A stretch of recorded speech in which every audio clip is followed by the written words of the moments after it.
Hey y'all, it's Paula with Hillbilly Orchids. Welcome back to my channel. I hope everybody's having a fantastic day. I'm just trying to stay warm here. Just trying to keep warm. Just keep the fire going, keep the stove cranking, and just trying to stay warm. Till,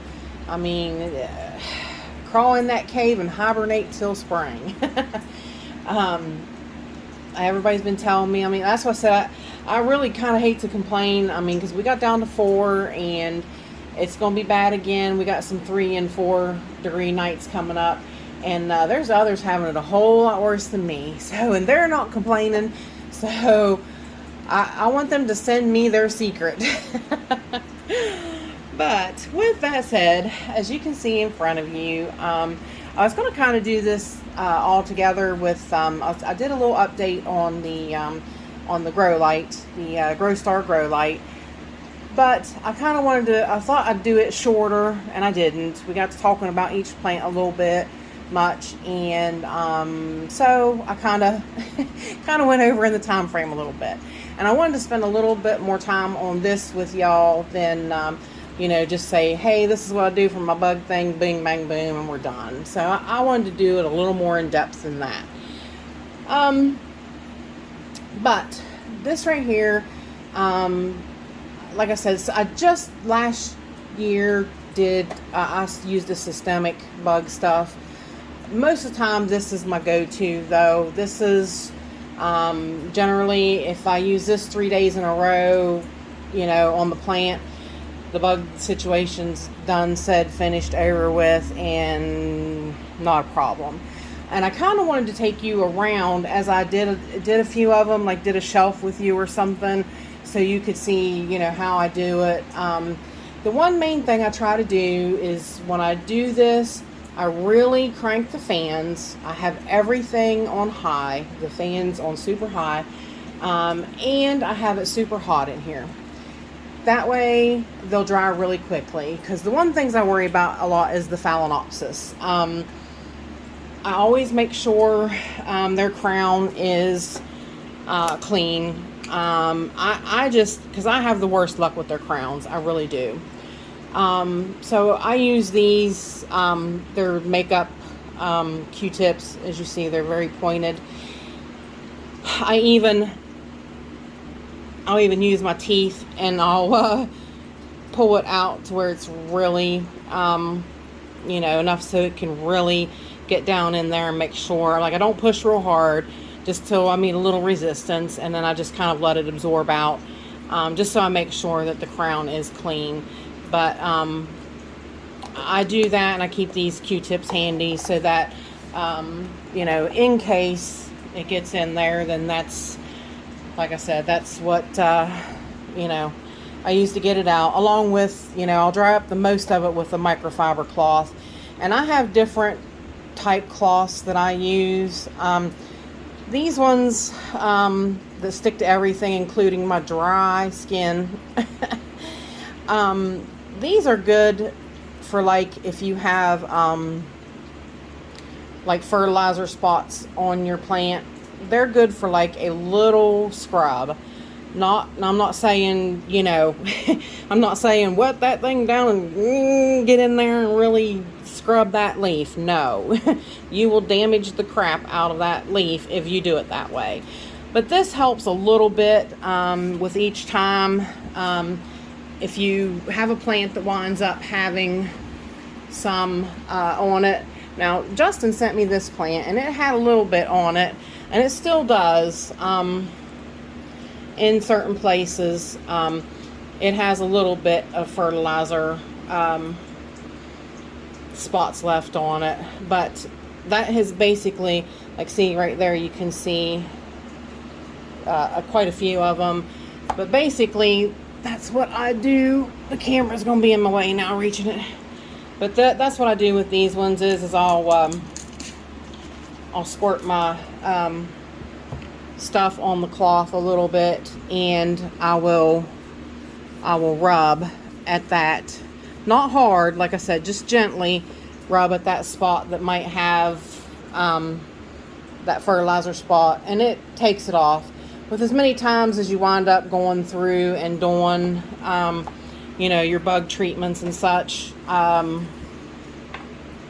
you know, you'll wind up having them off of there in no time. And then plus, because of the fact that you're cleaning it and wiping it off, you know, you're also protecting it from the bugs, and you're, you know, wiping off any bugs if there happens to be any on it, and that kind of thing. So you're kind of doing your bug treatment as well.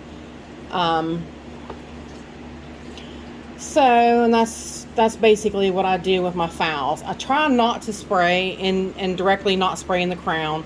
Now I will lift these leaves up and I will spray under here. I will just take my mixture and I will spray these leaves straight up, because they're not, you know, they're not, that way it's not going to get to the crown. And you know, then I can choose also to go back over them and wipe it off if I choose to, or I can just leave it dry in the air. So it just depends upon how you want to do it. Some people do it that way. You know, like I said, it just kind of depends upon how you want to do it. I do it either way. It just depends upon if I feel like I want to wipe something off, or, you know. But then there's this, I use this, I really don't know what kind of microfiber cloth this is. Some kind of chamois cloth. It's just smooth, so it's just good for wiping it off. This one's my most favorite, as you can see, definitely used. I use these a lot. I wash them and reuse them, even after I cut them. But these are awesome. These are really soft. They really don't hurt your plants. You know, those are usually my go-tos there. I usually after the first couple times, I don't need these as much, because I get the stuff right off of the plants really quickly and I don't really have to fuss with it. But I wanted to show you, basically, let me move this stuff off of here. Actually, hang on, I'll have to let you go for a minute and I will bring you back, because I'm actually going to show you, I can't get to my water because it's behind there, and I film on my table that sits on top of my utility sink. But I can show you how I get the stuff ready to mix. And then I can show you that how I mix it, because this is already mixed and I've got quite a bit of it there mixed. But the one thing I find that's a little tedious with the systemic is it recommends using reverse osmosis water to use it. So that one makes it a little more, you know, a little added extra bunch of things that you kind of got to do that are a little annoying to have to do. So this one, there just really ain't much issue with it. So let me see. Actually, I have a bottle here that I normally keep my seaweed stuff in, so it's a little green, but it's not any real big deal. But it's the same type of bottle. What I do is I use a couple of drops of Dawn soap, which I am going to try. I'm going to try a different soap maybe this year. I can show you what it is if you want to see it. But right now, basically, I've been using the Dawn. Hang on one second, y'all. Alright, I'm back. This is the soap I was talking about. I've seen somebody else use this, and I'm like, well, it's not very expensive, and it is bar soap. It's laundry soap. And I figure, you know, all you do is you shave it into water, leave it set and mix it up, and it winds up turning liquidy or creamy like soap does. And then, you know, it would just be the same kind of mixing. I haven't done it yet. I'm thinking I might give it a try. Like I said, I want to see, I need to kind of switch things up, because like I said, I think I've got super spider mites. I think after 8 years, they're kind of used to what I'm doing. You know, so I was telling Brenda from Orchid Delirium, the one year I bought the soldier bugs. I bought the good guys, the bugs that come in and eat the other bugs. They eat the spider mites. Well, they're not for the squeamish. They're not. But I tell you what, they work. They really do work. They are hardcore kick butt little bugs. And if I can insert a video here, I will, because I do have a little video. If I can't insert it in the frame, I've never done that before. I might just, have the little snippet of them. I can put it at the end. But they do look like little red spiders is what they look like. But the thing of it is that they die after they don't have anything else to eat. They kind of die off. So to me, it wasn't any real big deal. So, and they eradicated them. I mean, I didn't have issues for like a couple years after that. So I like them. I think they're really beneficial. But a lot of people don't like that squeamish thing, and they're like, oh, you're releasing bugs in your house. Well, they die. They're not, and it's not like they're not going to be pets. You're not going to keep them around. So, but anyways, I'll show you what I used. Like I said, I'll insert that in here somewhere. But I kind of want to mix it up. So I'm going to try that different soap. And I'll let you know when I do it, and we'll see how it works out. But basically you do that, and I've been using this Patterson Medical Paraffin Oil. You can get this off of Amazon. Sometimes you can get a bigger bottle, which it took me about 5 tries to get a big bottle because they can't seem to ship it correctly. It busted each time in transit because they couldn't ship it right. And finally, I managed to get a big bottle of it. So it should last me for quite a while, I'm hoping. Because you only use, now depending upon what you're going to do, that's the other thing we need to talk about a little bit. Cattleyas being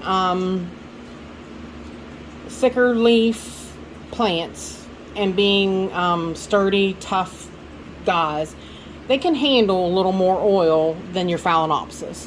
Your Phalaenopsis will actually kind of soak this in and cause them to rot and kill them. So that's what you do not want to happen. So you don't want to use a lot. You want to use like 1.5 cc's to 2 cc's, no more than that, for your Phalaenopsis.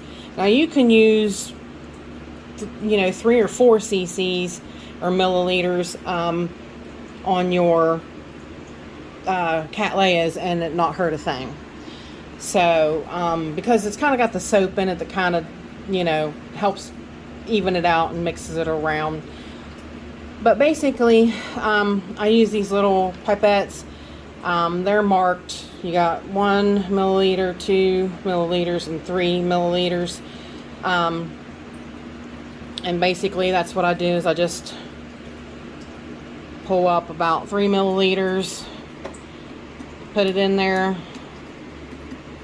quite well, and I use the 91% alcohol. I don't know what everybody else uses, but this is what I use. It doesn't, name brand doesn't matter.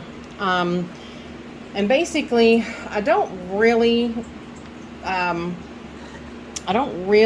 measure this much at all, as to like put it in a measuring thing to put it in here.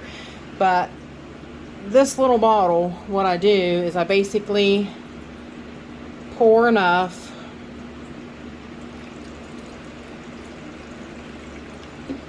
to where it's about that full on the bottom. And then the rest is totally hot water. I use hot water because it helps mix everything better. And by the time it sprays out and hits your plants, it's going to be lukewarm at best. So, but that is basically the mix. That right there, it's about a 2, that's about a 2 or 3% oil ratio for your plants. So, and what I do is like I said, I showed you how I do the Phalaenopsis.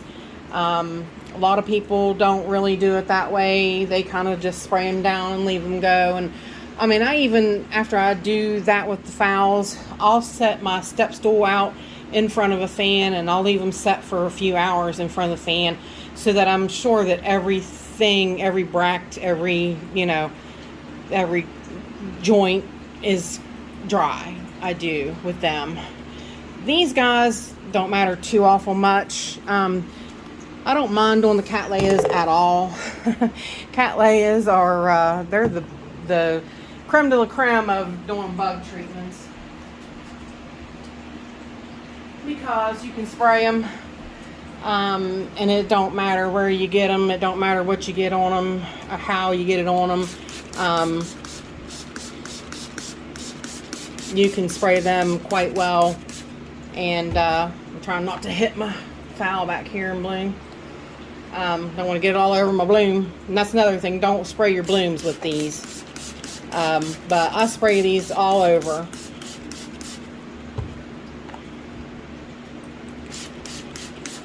And I shake it every once in a while, you know. Of course, you kind of are shaking it a lot as you're mixing things around. And if you want to wait for a few minutes, these sheaths, for those of us that are picky fellas, that will loosen these up, and you can peel them off while you're waiting on that to dry. Or if you're just going to do, you know, your general care on them while you're got them down treating them for bugs, you know, it makes it real easy to peel them off at that point after you get them sprayed. And basically that's it. Like I said, these guys, I don't even mess with wiping them off. Cattleyas are really easy. The Oncidiums, now I do myself with them, I do a lesser, I keep it on the low side of the oil, like I do with Phalaenopsis, because they too can absorb, they can really absorb that oil into their leaf, and it'll just kill it. And of course that's not what you want. So you know, you just have to be careful. If it's thick leafed, you can use more oil. If it's thin leafed, you use less oil. It's kind of no nonsense way of looking at it. But basically that's what I do. That's my bug regime right there. I do it in the spring and in the fall. I try to stay up with it. Like I said, this year for some reason they seem a little early, and I don't know why. Especially with the really cold spell we were having outside. I don't know if that's, you know, what made them start moving in. I don't know, but it's been really tough. Like I said, I have I can show you the Rory Takanaga, the Royal Wings Cross Dendrobium sits right in front of the fan, and it got spider mites on it. So, you know, like I said, hang on, we'll go over, we'll take a look at it if you want to. Alright, you can see, usually, actually, it used to sit a lot closer than that, and you can see the air movement. I'm holding still.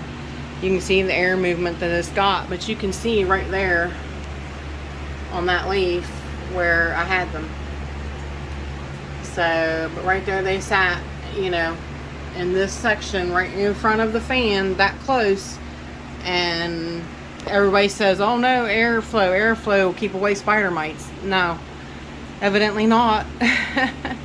Because it really didn't on this one. And I think it's good to go now. I've checked it out with my magnified bug eyes. I treated it, come on, focus, will you? I treated it 3 days in a row, and I think I got rid of them now. All right, well, and like I said, I might, at the end of this, I mean, I'll go ahead and say goodbye and everything for now, but I might have to add that little piece of video of those soldier bugs at the end, if I couldn't add it in the middle. so that you can see what the little bugs look like. But basically that's it. And if y'all have any questions, please, please ask. I'll help you any way that I can. And bye for now, y'all. Till we meet again sometime. Okay, y'all. I remembered a couple other things I wanted to mention before. I mentioned cleaning those, cleaning big plants and cleaning the cattleyas, spraying them for bugs. But I didn't really mention mounts. So mounts get bugs too. And like this little guy here. What I do is I take my spray bottle, I spray the tip of my Q-tip, and I pick up the mount, and like I say, especially these little guys like this, and I wipe them down. I wipe them just like that, front and backs. I try to be really cautious of new growth. I'd be really, really, really gentle with the new. Making sure you guys are seeing what I'm doing. I do that with them because reason being is these little roots, I don't like them getting covered in the oily stuff. It makes me nervous, so I don't like it at all. But this is what I do with my little guys and my mounts, and then I let it dry. Now I'll show you basically what I do after I spray them, how I clean them. So hang on one second. Okay, I'm hoping I can do this, but I'm going to show y'all. After I spray the plant down, which you saw me spray the whole plant down, like I said, I take and I then wash. I wash the mask that the plant's sitting in. I put what I do is I set this under the water so that the water's flushing that plant, and then I wash their masks that they're in. This is why, like I said, it's kind of just like flushing my orchids, but and this is why it's a little time consuming for me to do bug treatments on my plants, but it is what it is. It's the maintenance and the upkeep and things that you have to do to them to do bug control on them. But basically, with lukewarm water, I rinse the roots so that I make sure that if any of that alcohol or soap or things got down inside of the roots and the bark, then then it's rinsed out. And then I rinse the bowl, and she's done. She can go back up on the shelf, and that's my bug treatment.